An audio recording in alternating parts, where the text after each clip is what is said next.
Welcome to my channel guys. तो आज हम पढ़ने वाले हैं फंडामेंटल यूनिट ऑफ लाइफ के बारे में, दैट इज सेल। तो ये जो चैप्टर है ये आपके क्लास 9 का चैप्टर है। तो इस वीडियो को मैं दो पार्ट में बनाना चाहूँगी कि फर्स्ट हाफ में आपको मैं सेल के बेसिक डिटेल और टाइप्स ऑफ सेल्स वगैरह के बारे में बताऊँगी, और दूसरे पार्ट में जो है वो सेल ऑर्गेनल के बारे में हम एक एक करके उनको डिटेल में डिस्कस करेंगे। तो चलिए वीडियो को स्टार्ट करते हैं। बट वीडियो स्टार्ट करने से पहले मैं आपको बोलना चाहूँगी कि अगर आपको हमारा चैनल पसंद आता है तो प्लीज़ चैनल को सब्सक्राइब करें और वीडियो को लाइक करें, और हमें कमेंट करके बताएं कि आपको हमारा वीडियो कैसा लगा। तो चलिए स्टार्ट करते हैं। Fundamental unit of life, that is cell. तो गाइज ये जो चैप्टर है ये आपके क्लास 9 का चैप्टर है, और ये काफ़ी इंफॉर्मेटिव वीडियो होने वाली है जिसमें हम बेसिक डिटेल्स को कवर अप करेंगे, और ये जो डिटेल्स है वो आपके सारे बायोलॉजी स्टूडेंट्स के लिए इम्पॉर्टेंट है। तो चलिए चैप्टर को स्टार्ट करते हैं। Fundamental unit of life. तो फंडामेंटल यूनिट ऑफ लाइफ किसको कहा जाता है? सेल को कहा जाता है। क्यों कहा जाता है? क्योंकि सेल जो है, सेल को हम structural and functional unit of life भी कहते हैं, क्योंकि एक ह्यूमन बॉडी जो है या फिर कोई भी जो ऑर्गेनिज्म है वो किससे मिलके बना हुआ है? सेल से मिलके बना हुआ है। और उसके बॉडी में जो भी फंक्शंस हो रही है वो सेल के वजह से ही हो रही है। बेसिक लेवल पे या बेसिक यूनिट पे देखा जाए तो उसका जो भी फंक्शन हो रहा है वो कैरी आउट किसके थ्रू हो रहा है? सेल के थ्रू हो रहा है। इसीलिए सेल को हम क्या कहते हैं? फंडामेंटल यूनिट ऑफ लाइफ कहते हैं, या फिर हम इसको structural and functional unit of life कहते हैं। तो चलिए आगे बढ़ते हैं। Discovery of cell. तो जो सेल की डिस्कवरी है वो रॉबर्ट हुक ने की थी। कब की थी? 1665 में। डेट याद रखना आपको बहुत इंपॉर्टेंट है। और दूसरी बात यह है कि इन्होंने जो सेल को फाउंड किया था वो सेल क्या था? डेड सेल था। ठीक है। तो यहाँ पे क्वेश्चन आता है कि फिर लिविंग सेल को किसने किया था? तो लिविंग सेल को ल्यूएनहॉक ने किया था। ठीक है। तो चलिए नेक्स्ट पढ़ते हैं। Cell were first discovered by Robert Hooke in 1665।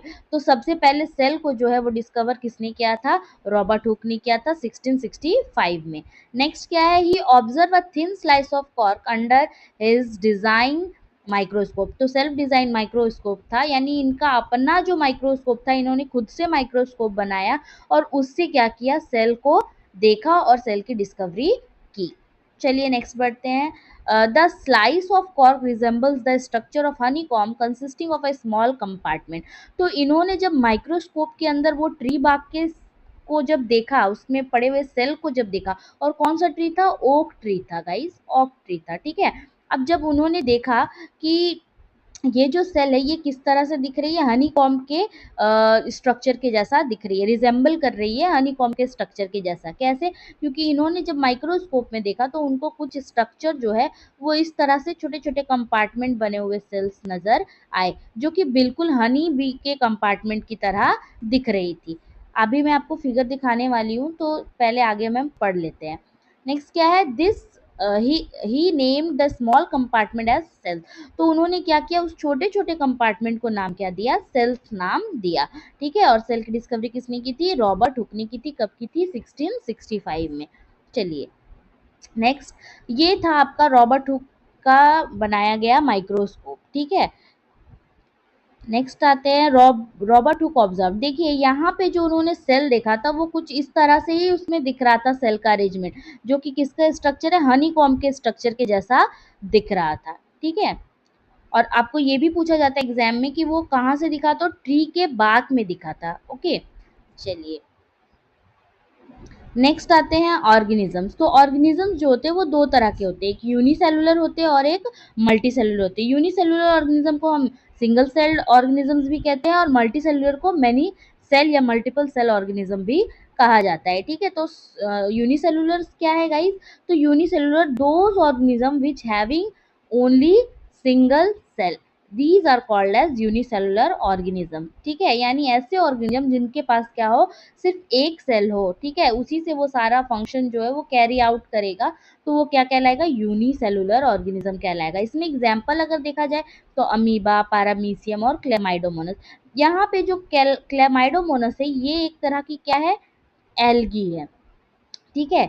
और बाकी के ऊपर के जो जो कैटेगरी है, अमीबा और पैरामीशियम, ये दोनों क्या है? प्रोटोजोआ है। ये दोनों क्या है? प्रोटोजोआ की कैटेगरी से है। ठीक है। चलिए नेक्स्ट, मल्टी सेलुलर ऑर्गेनिज्म और मैनी सेल।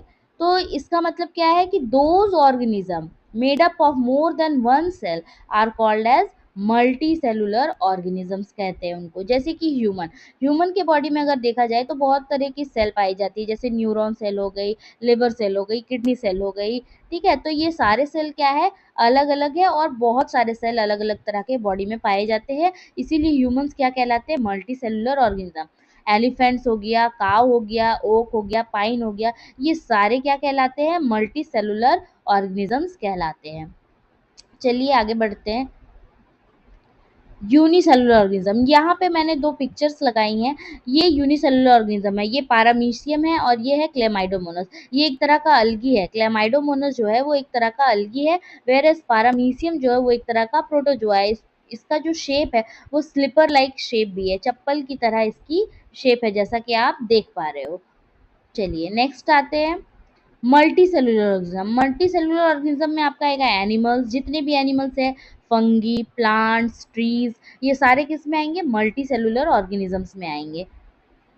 नेक्स्ट क्या है, different cell in human body. देखिए यहाँ पे कुछ सेल्स है जो कि ह्यूमन बॉडी के अंदर पाई जाती है, जैसे कि नर्व सेल, ठीक है, fat cell, bone cell, sperm cell. Sperm cell जो है वो मेल का गैमीट है, और ओवम सेल जो है वो फीमेल गैमीट है, और ब्लड सेल। तो यहाँ पे आप देख पा रहे हो कि एक ह्यूमन बीइंग के बॉडी में बहुत सारी वैरायटी ऑफ सेल्स पाई जाती है, और उनका अपना एक स्पेसिफिक फंक्शन होता है। नेक्स्ट आते हैं सेल। तो ये एक बेसिक स्ट्रक्चर है सेल का, जिसके अंदर हम देख पा रहे हैं क्लोरोप्लास्ट है, न्यूक्लियस है, न्यूक्लियस को हम ब्रेन ऑफ द सेल भी कहते हैं। Next endoplasmic reticulum, Golgi body, membrane, ribosome और माइटोकॉन्ड्रिया। तो ये सारे जो है ये हमारे सेल के अंदर होते हैं, और सेल को फंक्शन परफॉर्म करने में उनकी हेल्प करते हैं। तो cell is the smallest unit that is capable of performing life function. तो एक सेल जो है वो कैपेबल होता है लाइफ फंक्शन को परफॉर्म करने के लिए। लाइफ फंक्शन जैसे कि रेस्पिरेशन हो गया, ठीक है, जेनेटिक मटेरियल का फॉर्मेशन हो गया, प्रोटीन फॉर्मेशन हो गया, ठीक है। तो ये सारे काम जो है वो हमारा कौन करता है, सेल ही तो करती है। सेल डिवीजन हो गया, सेल ग्रोथ हो गया, ये सारे काम हमारे कौन करते हैं, सेल करते हैं, सेल के अंदर ही होते हैं, और उनको ये सब करने में सेल के कंपोनेंट, सेल के ऑर्गेनल्स हेल्प करते हैं। चलिए नेक्स्ट पढ़ते हैं। सेल, सेल क्या है, तो the shape and size of cell are related to the specific function they perform. तो जो शेप होगा या उसका साइज जो होगा सेल का, वो डिपेंड करेगा कि किस तरह का फंक्शन वो परफॉर्म कर रहा है, ठीक है। Each living cell has capacity to perform certain basic function. तो हर सेल के पास कुछ ना कुछ कैपेसिटी होती है कि वो एक कोई बेसिक फंक्शन परफॉर्म कर पाए। नेक्स्ट क्या है, cell contain a specific component called organelle. Cell के अंदर पाए जाने वाली जितनी भी चीजें हैं उनको हम सेल ऑर्गेनल्स कहते हैं। जैसे कि अभी हमने देखा था कि सेल मेम्ब्रेन था, ये राइबोसोम था, लाइसोसोम्स था, माइटोकॉन्ड्रिया था, वैक्यूल्स था, ये सारे क्या कहलाते हैं, सेल ऑर्गेनल्स। नेक्स्ट क्या है, each kind of cell organelle perform a specific function. तो हर एक सेल ऑर्गेनल का अपना अपना फंक्शन होता है, लाइक कोई प्रोटीन का सिंथेसिस कर रहा है, ठीक है, कोई मॉलिक्यूल्स को स्टोर करके रख रहा है, ठीक है। तो सारे फंक्शंस जो होते हैं वो सारे ऑर्गेनल्स के अलग अलग होते हैं। जैसे माइटोकॉन्ड्रिया वो एनर्जी प्रोवाइड कर रहा है, ठीक है, इसीलिए इसको power house of the cell भी कहते हैं। नेक्स्ट है, all cell are found to have the same organelles irrespective of their function and which organism they are found इन।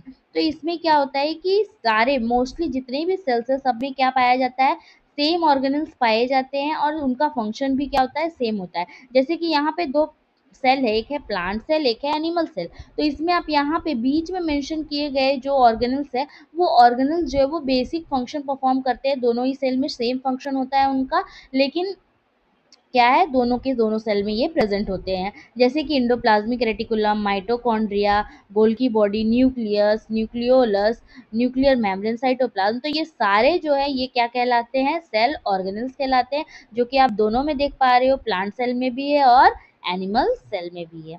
चलिए आगे बढ़ते हैं।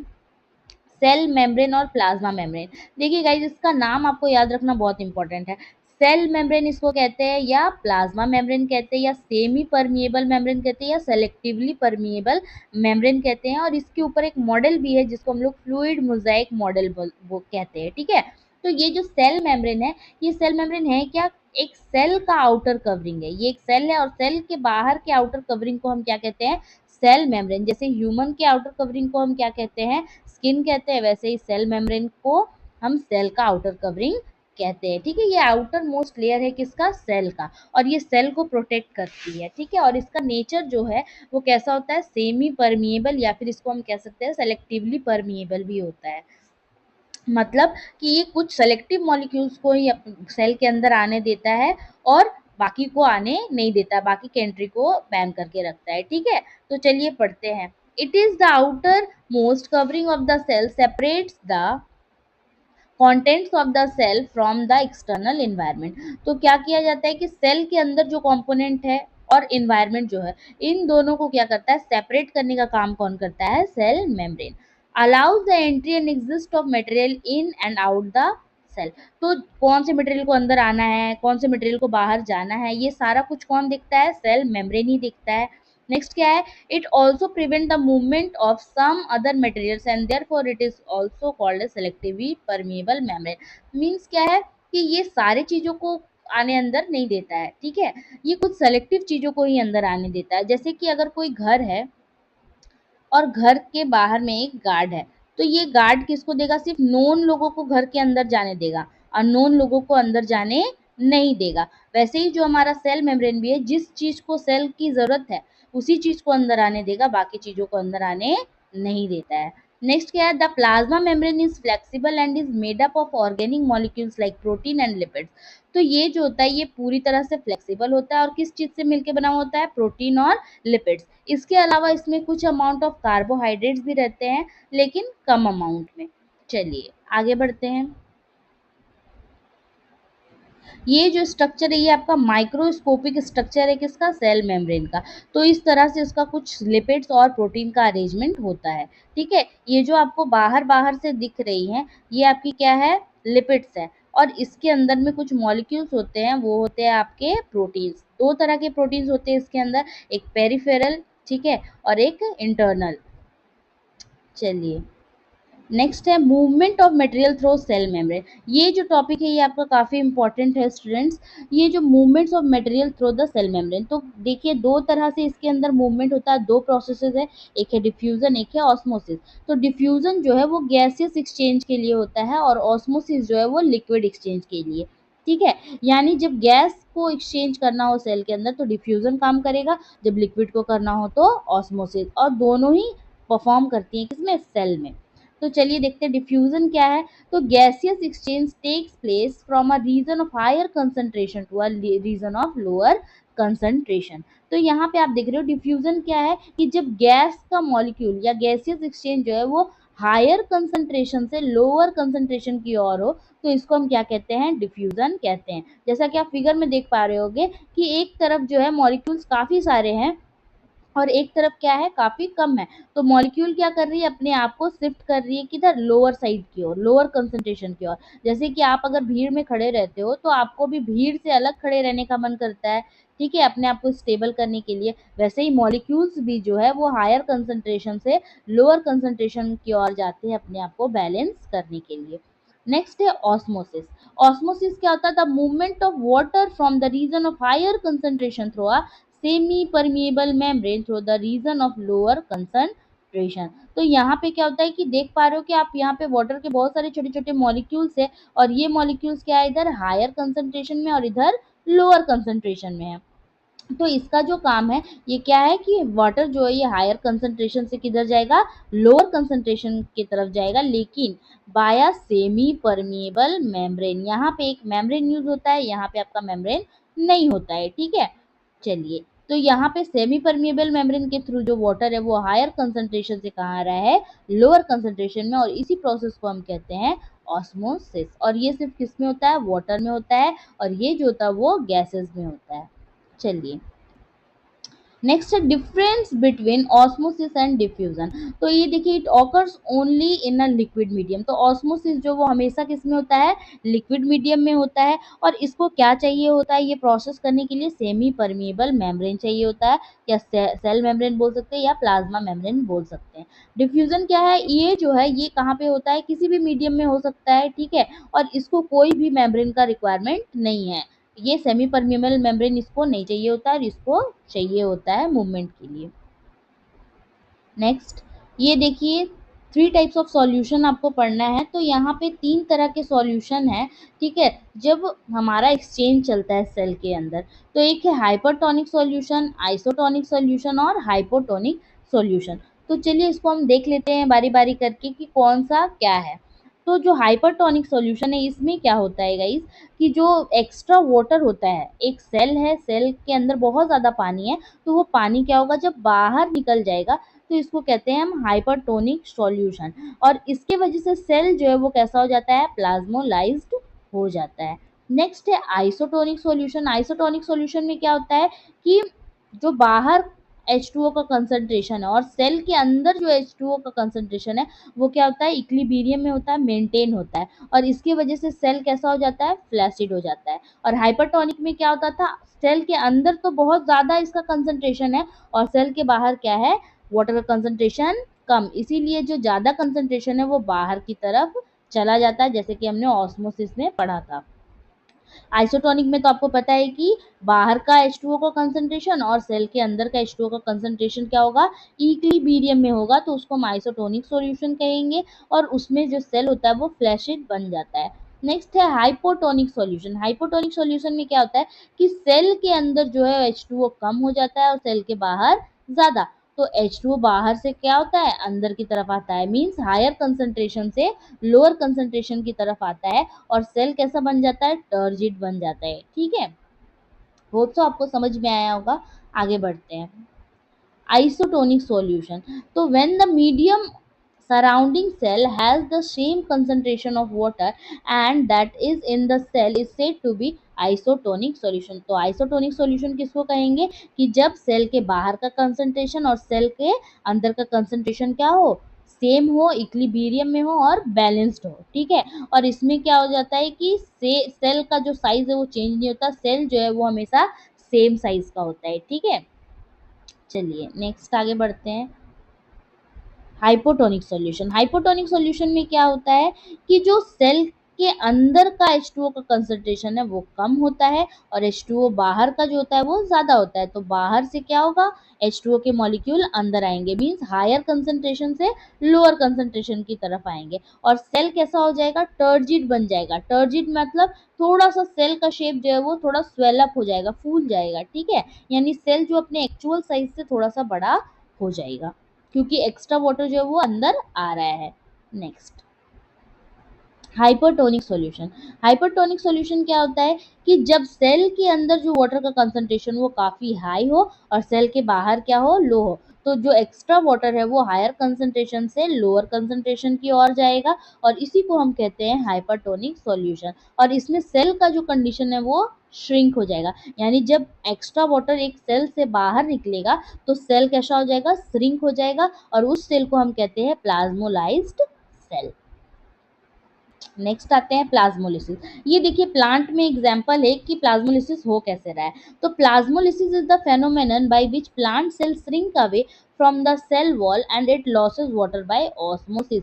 तो यहाँ क्या होता है कि ऑस्मोसिस के थ्रू क्या होता है कि प्लांट के बॉडी से वाटर जो होता है, प्लांट के सेल से जो होता है वाटर वो बाहर निकल जाता है और ये किस के थ्रू बाहर निकलता है, ऑस्मोसिस प्रोसेस के थ्रू, और सेल क्या हो जाता है, श्रिंक हो जाता है। जैसे कि आप देख पा रहे हो कि ये जो ग्रीन कलर का आउटरिंग दिख रहा है ये आपको, ये है सेल वॉल और ये एक नॉर्मल सेल है। ए नंबर में, बी नंबर में आप देख पा रहे हो कि सेल क्या हो रहा है कि जो सेल का सेल वॉल है वो क्या होते जा रहा है, कंस्ट्रक्शन उसमें होते जा रहा है, ठीक है? कॉन्ट्रैक्ट करते जा रहा है, वो कंस्ट्रक्शन होते जा रहा है। नेक्स्ट क्या है, सी नंबर में क्या है, प्लाज्मोलाइजिंग सॉल्यूशन। तो एक टाइम पे क्या होगा, ये सेल जो है जब एक्स्ट्रा वाटर सेल से बाहर निकलने लगेगा तो सेल वॉल पूरी तरह से क्या हो जाएगा, श्रिंक हो जाएगा और सेल कैसा बन जाएगा, प्लाज्मोलाइज्ड बन जाएगा। यानी यहाँ पे क्या हो रहा है कि वाटर, एक्सेस वाटर जो है वो क्या हो रहा है, सेल से बाहर निकलते जा रहा है और सेल क्या हो जा रहा है, श्रिंक हो जा रहा है। इसी को हम कहते हैं प्लाज्मोलिसिस। नेक्स्ट आते हैं सेल वॉल। तो सेल वॉल क्या है, ये सेल वॉल जो है ये प्लांट की आउटर कवरिंग में आता है, जो कि क्या करता है, प्लांट सेल को प्रोटेक्ट करके रखता है। और आपको सबसे इम्पॉर्टेंट बात ये याद रखनी है कि ये सेल वॉल सिर्फ और सिर्फ किस में होता है, प्लांट्स में होता है, एनिमल में नहीं होता है। एनिमल सेल में ये बिल्कुल भी नहीं होगा, ठीक है? सिर्फ और सिर्फ किस में देखा जाता है, प्लांट सेल में ही आपको सेल वॉल देखने को मिलेंगे। तो hard outer covering of the cell, तो ये क्या होता है, एक हार्ड आउटर कवरिंग होती है किसकी, सेल की, ठीक है। Present outside of the cell membrane, तो ये कहाँ प्रेजेंट होता है, सेल मेम्ब्रेन के बाहर में प्रेजेंट होता है। तो यानी जो प्लांट सेल है उसमें दोनों चीज होती है, सेल वॉल भी होती है और सेल मेम्ब्रेन भी होती है, ठीक है। Cell wall is composed of cellulose, और ये जो सेल वॉल है ये किससे मिलके बना हुआ होता है, सेलुलोज से मिलके बना हुआ होता है। Cellulose is a complex substance and provide structural strength to the plant. तो ये सेलुलोज का काम क्या है कि स्ट्रक्चरल स्ट्रेंथ दे किसको, प्लांट्स को, ठीक है। और क्या करे, सेल का शेप भी, साइज भी मेंटेन करके रखे, सेल को प्रोटेक्ट करके रखे। Cell wall is present in the plant cell and help the plant to withstand the environmental change. तो ये जो एनवायरमेंट में होने वाली चेंजेस है उससे भी क्या करता है, इसको विथस्टैंड करने में प्लांट्स को मदद करता है। यानी अगर बहुत ज़्यादा ड्राउट हो तो भी इसको सेल वॉल हेल्प करेगा, ठीक है। या फिर वाटर की बहुत ज़्यादा एक्सेस वाटर हो तब भी ये क्या करेगा, प्लांट को हेल्प करेगा उसका स्ट्रक्चर फंक्शन मेंटेन करने में। नेक्स्ट है न्यूक्लियस। न्यूक्लियस को हम क्या कहते हैं, ब्रेन ऑफ द सेल भी कहा जाता है। ये हमारे सेल के सेंटर में जनरली प्रेजेंट होता है और has a double layer covering called nuclear membrane. इसके आउटर, ये जो बीच में आपको, ये एक सेल है, ठीक है, और सेल के बीच में ये सेल है, ये सेल के बीच में जो दिख रहा है यही आपका क्या है, न्यूक्लियस है, ठीक है। और इसको हम लोग क्या कहते हैं, heart of the, brain of the cell भी कहते हैं, ठीक है। क्योंकि ये जो है, ये सेल की जो भी एक्टिविटी है उसको कंट्रोल कौन करता है, हमारा न्यूक्लियस करता है। और न्यूक्लियस के अंदर हमारा क्या होता है, जेनेटिक मटेरियल होता है, ठीक है, आरएनए डीएनए वगैरह। नेक्स्ट क्या है, न्यूक्लियर मेम्ब्रेन। तो ये क्या होता है, इसके पास भी एक आउटर कवरिंग होती है जिसको हम लोग क्या कहते हैं, न्यूक्लियर मेम्ब्रेन कहते हैं, ठीक है। न्यूक्लियस की कवरिंग को क्या कहेंगे, न्यूक्लियर मेम्ब्रेन। नेक्स्ट आते हैं, nuclear membrane has a pore which allows the transfer of material from inside the nucleus to the outside. तो इसमें क्या होता है कि न्यूक्लियर मेम्ब्रेन में छोटे छोटे पोर्स होते हैं जो कि हेल्प करते हैं ट्रांसफर करने में मटेरियल को इनसाइड और आउटसाइड ऑफ द सेल। ठीक है। तो ये क्या करेंगे, आउटसाइड जो होगा न्यूक्लियस का, आउटसाइड साइटोप्लाज्म होगा और न्यूक्लियस के अंदर क्या होगा, न्यूक्लियोप्लाज्म होगा, ठीक है। न्यूक्लियस के अंदर में पाई जाने वाली फ्लूइड को हम कहते हैं न्यूक्लियोप्लाज्म और सेल के अंदर पाए जाने वाली फ्लूइड को कहते हैं हम साइटोप्लाज्म। अब इसके अंदर क्या होता है, क्रोमोसोम होता है, ठीक है। Rod shape structure only when the see about divided, ठीक है। और उसके बाद क्या होता है, ये क्रोमोसोम से ही क्या होता है, डीएनए आरएनए वगैरह बनता है, ठीक है। तो chromosome contain information for inheritance of feature from parents to the next generation of DNA molecule। तो DNA का फुल फॉर्म है डीऑक्सीराइबो न्यूक्लिक एसिड।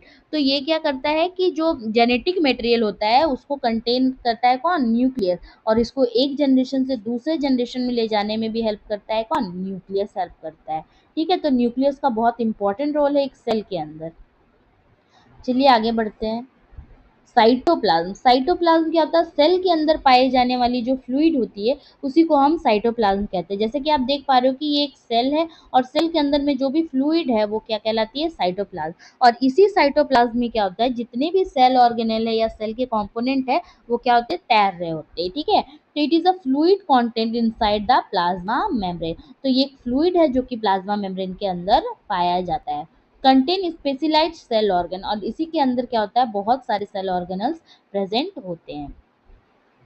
नेक्स्ट क्या है, सेल ऑर्गेनल्स।